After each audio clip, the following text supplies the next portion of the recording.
Could we be witnessing the end of an era in Montreal, where trading away their legendary goaltender's contract becomes the catalyst that transforms the Canadiens from salary cap prisoners into championship contenders? The stunning reality that Carey Price's massive deal has become Montreal's biggest obstacle to success creates one of the most emotionally complex situations in recent NHL history, and the implications extend far beyond simple financial maneuvering. Let's confront the brutal mathematics that have forced Montreal into this impossible position. Being $5.9 million over the salary cap for next season isn't just a minor inconvenience. It's a competitive death sentence that prevents any meaningful roster improvements. While their young core approaches its crucial development window, Price's $10.5 million annual commitment represents nearly half of that overage, creating a financial stranglehold that no amount of creative accounting can solve. Without dramatic action, the irony is absolutely heartbreaking when you consider Price's legendary status within the organization and Montreal hockey culture. We're talking about the franchise leader in wins and games played, a goaltender who carried this team through some of their most memorable playoff runs and represented everything passionate about Canadiens hockey.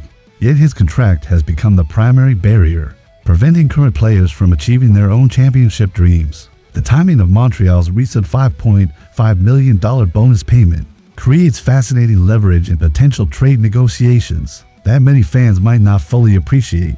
By covering those upfront costs, the Canadiens have essentially made Price's deal more attractive to acquiring teams who would inherit lower actual cash commitments despite the full cap hit. That financial engineering could be the difference between finding a trading partner and remaining stuck in salary cap purgatory. The list of potential suitors reads like a who's who of rebuilding franchises desperate for creative salary cap solutions. Arizona, Chicago, San Jose, and Anaheim all fit the profile of teams with abundant cap space and willingness to absorb unwanted contracts in exchange for future considerations. These organizations understand that championship windows require patience, and taking on Price's deal could provide draft capital or prospects that accelerate their own development timelines. But here's where this situation transcends simple contract manipulation and enters truly fascinating strategic territory. The ripple effects of moving Price's contract would fundamentally alter Montreal's competitive possibilities in ways that extend far beyond just creating cap space. Suddenly, they'd have the financial ammunition to pursue elite talent like Juuse Saros,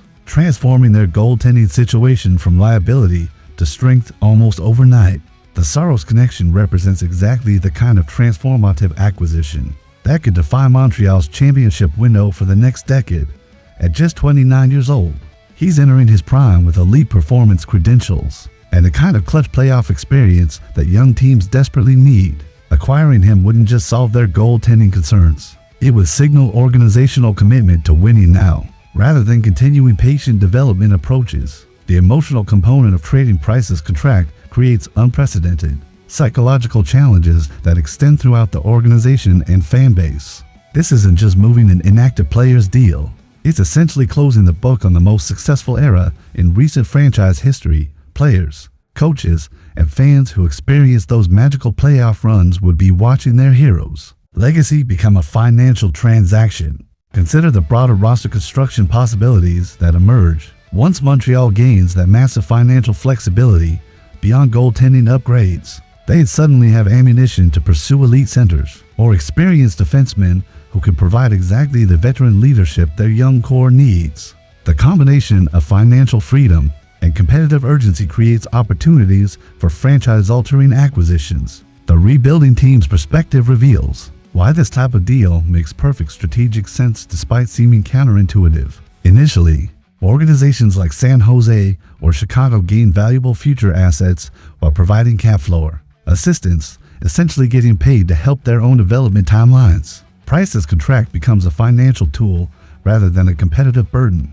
When viewed through rebuilding frameworks, the precedent for these types of transactions exists throughout NHL history, where inactive contracts become strategic assets rather than organizational burdens. Teams have successfully used LTIR situations to facilitate competitive improvements, while helping rebuilding franchises meet salary requirements. It's cap management at its most sophisticated and effective. Montreal's competitive timeline adds urgency to this decision that cannot be ignored indefinitely. Their young players are approaching phases where additional veteran support could accelerate development significantly, while waiting another season might mean missing crucial windows where chemistry and momentum align favorably. Championship opportunities don't wait for convenient timing or emotional comfort. The draft compensation possibilities create additional intrigue around what Montreal might receive. Beyond simple cap relief, teams willing to absorb Price's contract could include prospects, draft picks, or other assets that improve Montreal's long-term outlook while solving immediate financial constraints. Sometimes the best trades address multiple organizational needs simultaneously. Price's legacy considerations require delicate handling that acknowledges his contributions while serving current competitive interests. His impact on Montreal hockey transcends statistics and extends into cultural identity that defines the franchise. However, organizational loyalty cannot supersede strategic necessity. When championship windows start opening for current players, the Western Conference implications add interesting dynamics. Since most potential suitors operate outside Montreal's direct competitive sphere, teams like Arizona or San Jose wouldn't be directly strengthening conference rivals. By facilitating Montreal's improvement, removing competitive concerns that might complicate negotiations with Eastern Conference opponents. The goaltending market realities create perfect timing for Montreal to pursue upgrades if they gain financial flexibility. Through Price's contract movement, elite goaltenders rarely become available, but when they do, teams with cap space and competitive urgency often secure franchise-changing acquisitions that define successful eras. Hughes' track record suggests comfort with making emotionally difficult decisions when they serve long-term organizational interests. His willingness to move popular players or make controversial choices indicates this type of proposal might align with his strategic philosophy despite inevitable fan backlash and media criticism.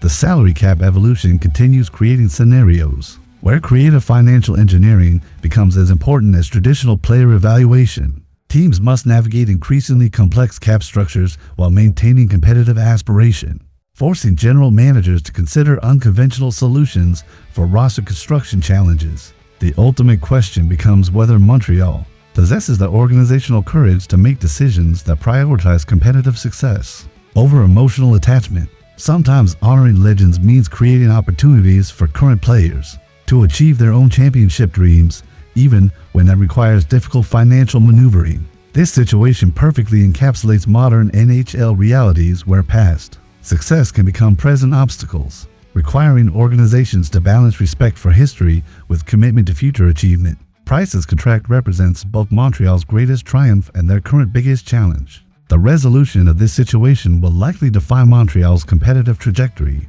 for the next several seasons, determining whether they capitalize on their young core's development or remain financially constrained while opportunities slip away.